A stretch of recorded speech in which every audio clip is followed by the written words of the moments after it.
Well, my topic is violence in video games. The main claim is violent video games cause behavioral problems. My first claim is video games negatively affect behavioral problems across childhood and adolescence. They spend about 13 hours a week during more if you're a boy. Male teenagers spend approximately 8 hours a week playing video games, reports Science Daily, affecting children age 4 all the way to 45-year-old adults. These video games have caused for concern in our society regarding issues such as addiction, depression, and even aggression relating to the playing of the video games. A recent study of children in their early teens found that almost a third played video games daily, and that 7% played for at least 30 hours a week.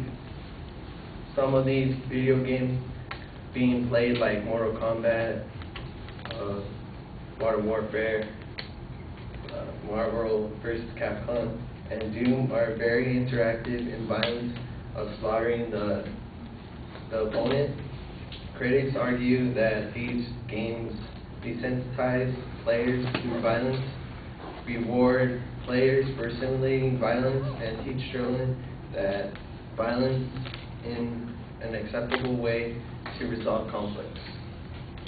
The second claim is violent video games contribute to aggression. Aggression is an action acting someone or a group with an intent to harm someone. Direct behavioral science includes being overly critical, fault-finding, name-calling, nagging, whining, sarcasm, and flashes of temper. Aggression is an action found in people who report playing more violent video games in junior and high school engage in more aggression behavior. It can be a verbal attack, insult, threat, but physical punishment or restrictions could be their motives.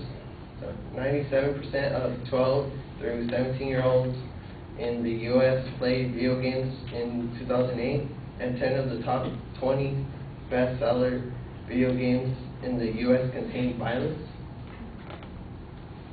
Violent video games have been blamed for school shooting and increase of bullying and violence towards women.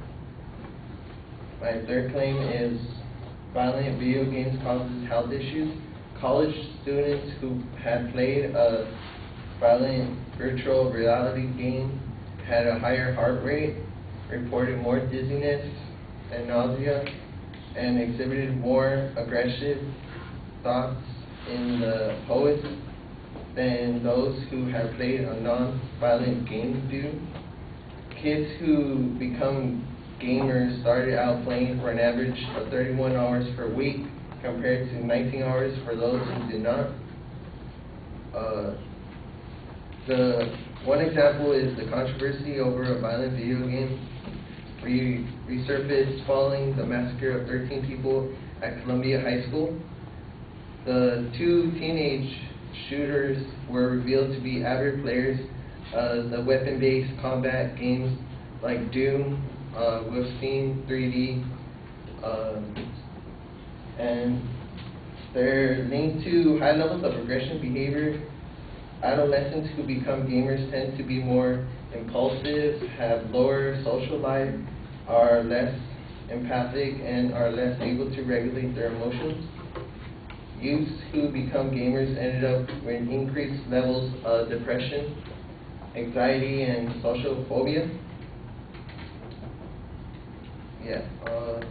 In a 2008 survey, 50% of the boys and 14% of girls aged 12 through 17 listed a game with a mature or adult-only rating in their current top three favorite games. My conclusion is that adolescents are not going to stop playing violent video games, which means there will be an increase of violence.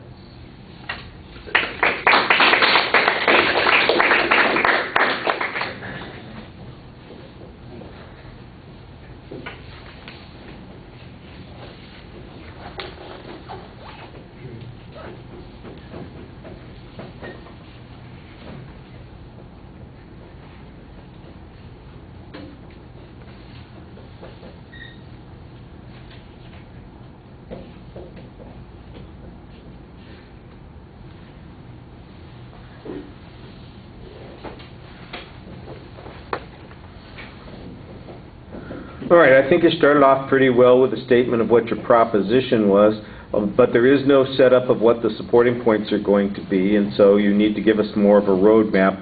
The subject matter clearly is controversial. This is like the fourth or fifth time we've heard about it today, so I'm not sure there's much dispute about that. You can give us a little bit more background on that. You did do a good job citing the secondary points as you got to them, so I thought that was fine. But other than those things, there are several problems. For instance, once you get to those supporting points, you make a lot of claims, you present what sounds like quoted material from authorities, but you don't give us those authorities.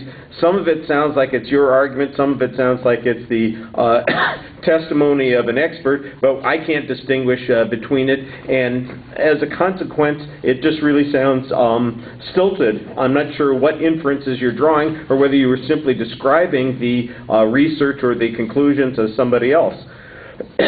And you need to be making an argument on those points. It becomes particularly apparent in several places that you are quoting material that you don't really seem to be familiar with. Columbine High School as opposed to Columbia High School. Columbine is one of those pretty famous examples, but I guess it's so far removed from a lot of people's experience now that it sounds like it could be someplace else. And that's just one of those odd situations where I know that you were reading something that you've read. You've probably got a quote there, but you haven't attributed the quote, and so as a consequence, you just sound like you're wandering around saying words and not really making an argument here, and I think that that's problematic.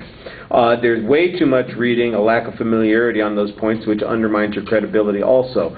So there are arguments here. I think you probably have authorities that you could cite, but you didn't cite them. And the issues that you bring up are all relevant. I thought you did a good job signposting the main issues. It's developing the proof or taking the stuff that you're using and using it as proof as opposed to using it simply to explain what the argument is there.